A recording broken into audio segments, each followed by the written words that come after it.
আসসালামু আলাইকুম এভরিওয়ান। আজকে পাকা কলা দিয়ে খুবই মজাদার স্বাদের কলার মিল্কশেক তৈরি করে দেখাচ্ছি। পাকা কলার মিল্কশেক তৈরি করার জন্য প্রথমে 2টা পাকা কলা নিলাম। চেষ্টা করবেন একটু পাকা দেখে কলাটা নিতে, এতে মিল্কশেকটা খেতে বেশি ভালো লাগে। পাকা কলার খোসাটাকে এখন ছাড়িয়ে নিচ্ছি। আর কলাটাকে হাতের সাহায্যে ভেঙে একটা ব্লেন্ডার জাগের মধ্যে নিয়ে নিলাম।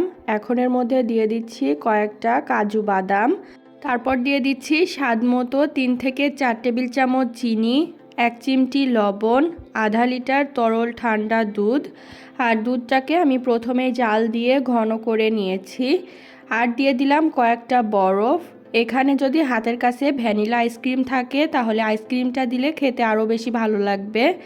এখন ব্লেন্ডারের ঢাকনাটা আটকিয়ে সব কিছু ভালোভাবে ব্লেন্ড করে নিব। সব কিছু ব্লেন্ড করা শেষ। মিল্কশেকটা আমার তৈরি করে নেওয়া হয়ে গেছে। এখন পাকা কলার মিল্কশেকটা আমি একটা গ্লাসে ঢেলে পরিবেশন করে নিচ্ছি। তৈরি হয়ে গেল ঝটপট খুবই মজাদার স্বাদের পাকা কলার মিল্কশেক। আজ এ পর্যন্তই। ভিডিওটা ভালো লাগলে অবশ্যই চ্যানেলটাকে সাবস্ক্রাইব এবং পেজটাকে ফলো করবেন। আল্লাহ হাফেজ।